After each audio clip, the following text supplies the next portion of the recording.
धन्यवाद। माननीय सदस्य आबू ताहिर खान जी। आबू ताहिर खान जी।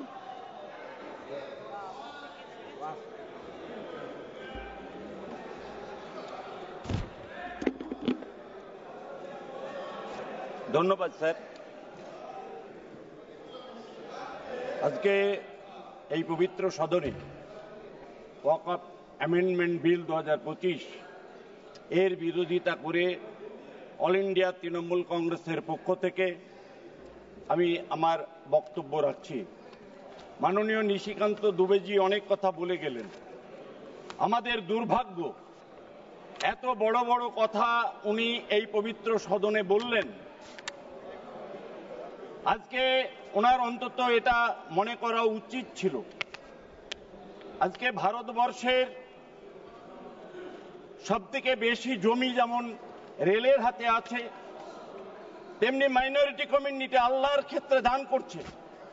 যে সমস্ত মুসলিম ভাইরা তাদের নিজস্ব জমি ভালো মকসদ নিয়ে এবং বিশেষ করে মাইনরিটি কমিউনিটির উন্নয়নের জন্য একদিকে কবরস্থান, একদিকে খানকা, একদিকে মসজিদ, একদিকে মাদ্রাসা, একদিকে গরিব মানুষ, তাদের জন্য এই ওয়াকফ সম্পত্তি দান করে যান মুসলিম মাইনরিটি কমিউনিটির ভাইরা।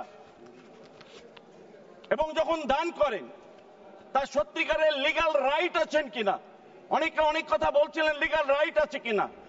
ওয়াকফ বোর্ডে একজন সিও র্যাঙ্কের অফিসার থাকেন, চিফ এক্সিকিউটিভ অফিসার, তিনি এসডিও র্যাঙ্কের অফিসার, তিনি এগুলো তদন্ত করে দেখে নেন, তারপরে হিয়ারিং হয়, তারপরে এগুলো নথিভুক্ত হয়। অথচ এখানে বারবার বলা হচ্ছে যে এই সম্পত্তিগুলো কিভাবে নথিভুক্ত হচ্ছে এবং কোন পদ্ধতিতে নথিভুক্ত হচ্ছে তার কোনো ঠিক ঠিকানা নাই। দুর্ভাগ্যের বিষয়, আজকে মুসলিম ভাইদের জন্য এত কুম্ভকর্ণের মতো এত কান্নাকাটি যে দল করছেন গোটা ভারতবর্ষে, আমাদের ভাবতে অবাক লাগে এই কারণে যে একটা মাইনরিটি কমিউনিটির একজন সামান্য সদস্য গোটা ভারতবর্ষে কি বিধানসভায় কি লোকসভায় একজনকে প্রতিদ্বন্দ্বিতা করে জিতিয়ে আনবার ক্ষমতা এদের নাই। কারণ মকসদই নাই যে মাইনরিটি কমিউনিটিকে জিতে নিয়ে আনবো। এদের চিন্তা ভাবনা একটাই, ধর্মের নামে দেশটাকে ভাগ করে দেব, হিন্দু মুসলমানের মধ্যে বাটোয়ারা করে দেব এবং তার ফায়দা লুটবার জন্য ভারতবর্ষে এই ওয়াকফ আইন অ্যাক্ট নিয়ে এসে যেভাবে আজকে এক কমিউনিটির সঙ্গে আর এক কমিউনিটির দ্বন্দ্ব বাঁধিয়ে দিচ্ছে, এটা আমাদের কাছে অত্যন্ত দুর্ভাগ্যের এবং পরিতাপের।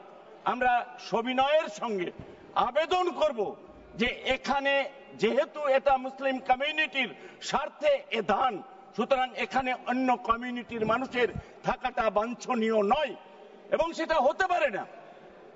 আজকে বিভিন্ন হিন্দু সম্প্রদায়ের যে দেবত্ব সম্পত্তিগুলো আছে সেখানে কোথায় কিভাবে কোন মুসলিম সম্প্রদায়কে সেই ট্রাস্টি মেম্বার করেছে, কোথায় তাদের প্রতিনিধিত্ব, কোথায় তাদের সুযোগ দিয়েছে আমরা জানতে চাইছি। যে সুযোগ কোথাও নেই, একমাত্র মুসলিম কমিউনিটির উপরে এই একের পর এক বিভিন্নভাবে হামলা হচ্ছে, বিভিন্নভাবে মুসলিম কমিউনিটির উপরে অত্যাচার হচ্ছে, অবিচার হচ্ছে। মাইনরিটি কমিউনিটিকে কিভাবে গোটা ভারতবর্ষে একটার পর একটা নিষ্পেষণ করা যায় তার সুকৌশলে যে চিন্তা ভাবনা চলছে ভারতবর্ষের বিজেপি পার্টির পক্ষ থেকে, এটাকে আমরা সমর্থন করতে পারছি না। একটা কথা পরিষ্কারভাবে বলতে চাই, বিরোধিতা করছি, একটা কথা পরিষ্কার হতে বলতে চাই, এই বিলের আমরা সর্বতভাবে বিরোধিতা করছি।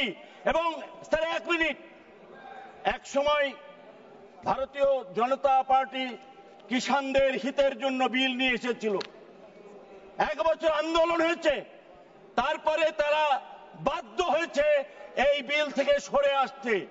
পাশ করানোর পরেও আবারও বলছি এখানে দাঁড়িয়ে, যতই চেষ্টা করুক না কেন এই বিলে তাদেরকে সরে আসতে হবে।